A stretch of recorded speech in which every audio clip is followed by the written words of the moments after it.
imagino que que o Bolsonaro tem algum lance psicopático, uma sociopatia, ele não tem empatia, alguma coisa, mas essa estratégia toda é pensada, é uma lógica que vem dando certo, né? Ele de fato dialoga com o grupo, ele não tem responsabilidade em governo, ele tem responsabilidade com aquele grupo que o apoia e ele vai dialogando com este grupo o tempo todo. Então, agora, eu só acho o seguinte, que aí eu não sei se eu tenho razão, viu, Pedro? É uma coisa que a gente precisa pensar. É porque eu também acho que essa notícia do Washington Post também não foi a melhor. Porque a discussão do Trump nos Estados Unidos sobre a fraude eleitoral era muito focada no Partido Democrata, no próprio Biden, etc. E tal. O Bolsonaro, né, ele questiona a justiça eleitoral. Né? Então, assim, o Bolsonaro, quando o Pedro disse que ele foi mais que o rei, tem razão. Porque, na verdade, o Bolsonaro ele comete um crime aí de ameaçar destruir o Estado Democrático de Direito. Ele não está questionando propriamente a eleição, ele está dizendo o seguinte: olha, tem um poder inteiro que não serve. Né? Isso que ele está dizendo. Não sei se eu estou conseguindo me fazer explicar. E é por isso que eu acho que as notas elas não tiveram o tom necessário, porque ele simplesmente ele está deixando de considerar que a justiça eleitoral ela de fato é o poder responsável por nutrir o processo eleitoral, averiguar, etc. e tal.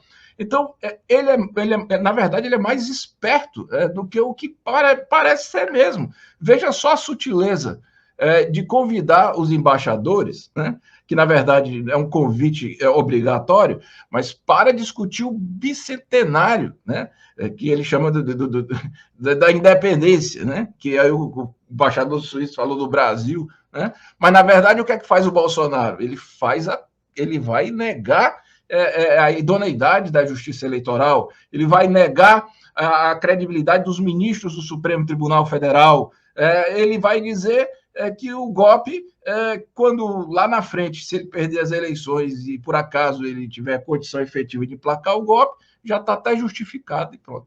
Então, é uma diferença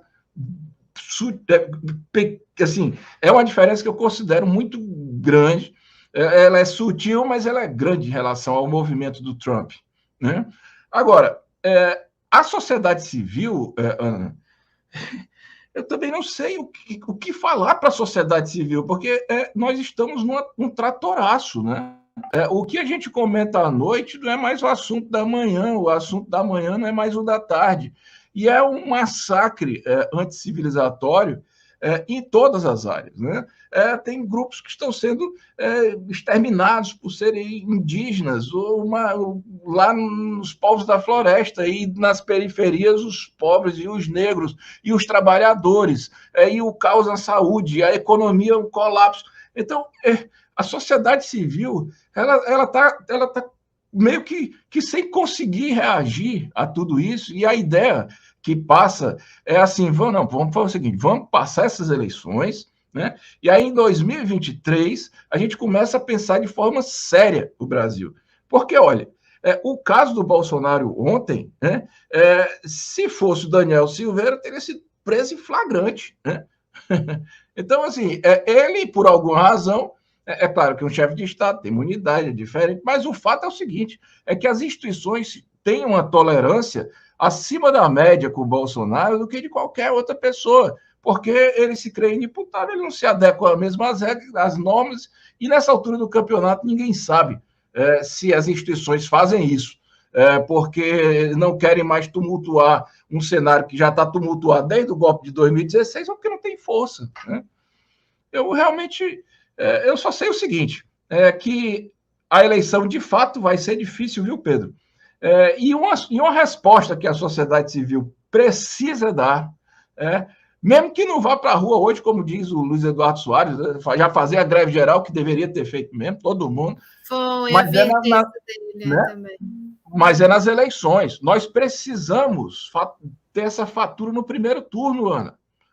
Imagine só, se realmente tiver um segundo turno, só o Lula e o Bolsonaro. Aí é um prato cheio para ele dizer que a eleição, de fato, foi fraudada pela Justiça Eleitoral. Enquanto a eleição reunir governadores, senadores, deputados federais, estaduais, é mais difícil. Então, a sociedade civil tem que entender isso. Nós não temos outra chance histórica, né? Porque mais 4 anos de Bolsonaro significa que esse processo anticivilizatório que o Pedro colocou muito bem, ele se perpetua. Eles não estão aí para brincadeira, né? Eles colocam na Fundação Palmares um cara que é racista. Racista. Né? Eles colocam na cultura alguém que é contra a cultura, eles colocam no Ministério da Saúde alguém que é contra o SUS, eles colocam na educação alguém que é contra a educação. Eles querem destruir. É terra Nos direitos arrasada. humanos e das mulheres, quem é contra direitos humanos e das Essa mulheres? é a proposta do Bolsonaro. Né?